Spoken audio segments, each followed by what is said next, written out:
Hello guys, welcome back to my YouTube channel.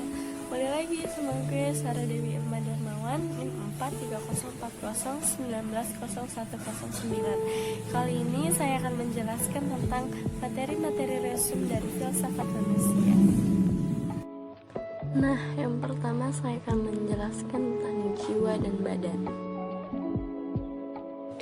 Yang pertama ada aliran monoisme dan dualisme. Monoisme adalah aliran filsafat yang menolak pandangan bahwa badan dan jiwa merupakan dua unsur yang terpisah. Aliran ini memiliki 3 bentuk, yaitu pertama, materialisme.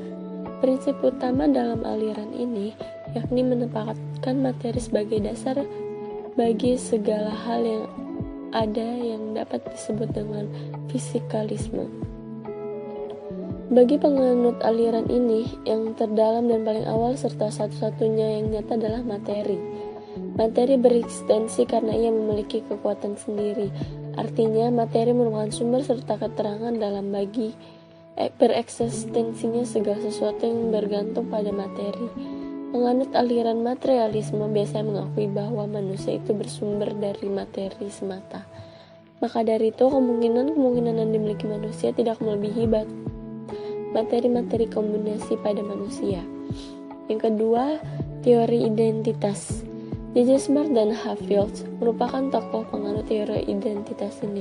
Keduanya memberikan manusia secara filosofis menurut arti dan referensi, maka mengakui bahwa pernyataan mental dan fisik bukan dua hal yang berbeda secara mendasar.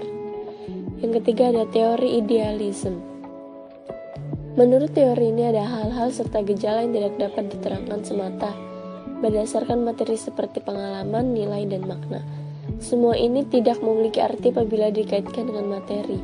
Menurut teori ini, semua itu berarti jika dihubungkan dengan jiwa, maka dari itu ruang, alam, dan waktu adalah tempat manusia menyatakan diri manusia itu sendiri. Akan bermakna jika jiwanya ada di dalam manusia. Descartes mengungkapkan secara jelas dengan berkaitan jiwa dan kegiatan berpikir, menurutnya eksistensi manusia bukan pada aktivitas manusia, tetapi pada aktivitas jiwa, yaitu berpikir. Dan menurut yang dualisme, itu ada faktor tentang interaksionisme, okasionalisme, paralelisme, dan epifenomenalisme. Yang kedua yaitu tentang badan manusia. Dalam pandangan tradisional, badan hanya dilihat sebagai kumpulan material yang berbentuk satu makhluk. Dalam pandangan ini, mekanisme gerakan badan bersifat mekanistik, yang artinya seluruh gerakan badan manusia atau seluruh aktivitas yang terjadi adalah karena hubungan sebab akibat. Menurut pada Skinner, tahun 1904 sampai dengan 1990, pandangan tersebut bersifat deterministik dan tidak memberikan paham yang memadai tentang keutuhan pribadi manusia. Gabriel Marcel pada tahun 1889 sampai dengan 1973 juga berpendapat, jika seseorang membicarakan badan atau tubuh, berarti ia sedang membicarakan diri sendiri. Dan pada tahun 1878 sampai dengan 1965, Martin Buber menyangkal pendapat Gabriel Marcel dengan beralasan bahwa tubuh manusia itu intermediasi antar pribadi atau pengembangan diri. Pada pandangan lainnya, manusia adalah makhluk yang berbadan. Badan manusia juga bisa disebut jasmani, yang artinya materi. Yang poin ketiga, jiwa manusia dan kesadaran jiwa. Jiwa dianggap sebagai prinsip yang memberi kehidupan kepada makhluk hidup. Banyak penafsiran tentang pengertian jiwa menurut Aristoteles. Jiwa adalah esensi dan energi termasuk kekuatan aktivitasnya yang akan mati. Menurut Simon Freud, jiwa adalah energi yang senantiasa berkonflik dan dilanda kecemasan tanpa akhir. Pada zaman itu, jiwa diidentifikasi sebagai sesuatu daya atau energi kehidupan. Pertarungan jiwa dan tubuh dalam pandangan filsafat René Descartes. Itu poin keempat. Mengenai dominasi ilmu biologi Aristotelian di dalam tradisi akademik pada masa Descartes, ketika itu ilmu-ilmu biologi yang diajarkan di universitas-universitas Perancis didominasi oleh konsep Aristotelian tentang jiwa.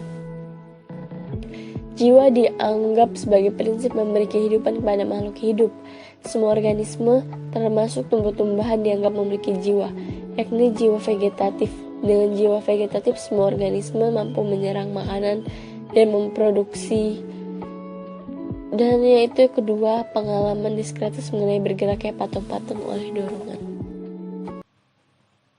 Selanjutnya adalah tentang eksistensi manusia. Eksistensi manusia. Eksistensialisme adalah filsafat yang memandang segala sesuatu gejala bertitik tolak eksistensinya. Eksistensi sendiri dapat diartikan sebagai suatu bentuk keberadaan. Manusia berada di dalam dunia, atau dengan perkataan lain, cara berada manusia di dalam dunia.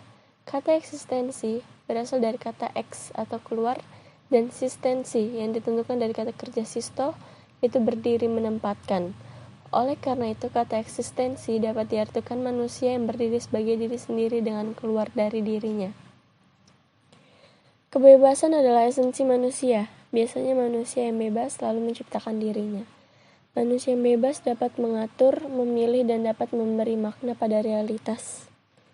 Bagi manusia, eksistensi memiliki arti keterbukaan berbeda dengan benda yang lain yang keberadaannya sekaligus esensinya. Bagi manusia, eksistensi mendahului esensi dalam kata-kata Sartre. Man is nothing else but what he makes of himself. Inilah asas paling esensial dalam filsafat eksistensial yang disebut oleh Sartre sebagai subjektivitas. Eksistensi manusia selalu memiliki keberadaan sejauh tindakannya mendatangkan manfaat bagi eksistensi hidupnya. Manusia harus selalu hidup, siap bereksistensi, dan mengisi nilai sendiri bagi eksistensinya. Dengan demikian, manusia harus sadar bahwa kematian setiap saat siap merenggut eksistensinya hidup. Hal semacam ini cukup dijadikan bukti bahwa manusia tidak memiliki kemampuan apa-apa. Selanjutnya adalah tahap-tahap eksistensi manusia. Terdapat 3 tahap, yaitu tahap estetis, tahap etis, dan tahap religius. Dan ada pembahas tentang manusia eksistensi. Hakikat manusia selalu berkaitan dengan unsur pokok yang membentuknya, seperti dalam pandangan monoteisme, yang mencari unsur pokok yang menentukan yang bersifat tunggal, yaitu materi dalam pandangan materialisme, atau unsur rohani dalam pandangan spiritualisme, atau dualisme yang memiliki pandangan yang menetapkan adanya 2 unsur pokok sekaligus yang duanya tidak saling menaifkan, yaitu materi dan rohani, yakni pandangan pluralisme yang menetapkan pandangan pada adanya sebagai berbagai unsur pokok yang ada pada dasarnya mencerminkan unsur yang membentuknya. Manusia secara individu tidak pernah menciptakan dirinya, akan tetapi bukan berarti bahwa ia tidak dapat menentukan jalan hidup setelah kelahirannya dan eksistensinya dalam kehidupan dunia ini mencapai kedewasaan. Dan semua kenyataan itu akan memberikan adil atas jawaban mengenai pertanyaan hakikat, kedudukan, dan perannya dalam kehidupan yang ia hadapi. Watak, naluri, dan fitrah bagi manusia. Watak ialah struktur batin manusia yang tampak pada kelakuan dan perbuatannya yang tertentu dan tetap. Ia merupakan ciri khas dari pribadi orang yang bersangkutan. Fitrah adalah ciptaan Allah, yaitu bahwa manusia telah diberi potensi yang baik oleh Allah. Fitrah adalah merupakan komponen dasar-dasar yang bersifat dinamis, responsif terhadap pengaruh lingkungan sekitar, termasuk pengaruh pendidikan. Naluri dan kewahyuan bagaikan 2 sisi dari uang logam. Keduanya saling terpadu dalam perkembangan manusia. Menurut Profesor Dr. Hasan Langgulung, fitrah dapat dilihat dari 2 segi, yaitu segi naluri sifat pembawaan manusia atau sifat Tuhan yang menjadi potensi manusia sejak lahir, dan segi wahyu Tuhan yang diturunkan kepada nabi-nabinya.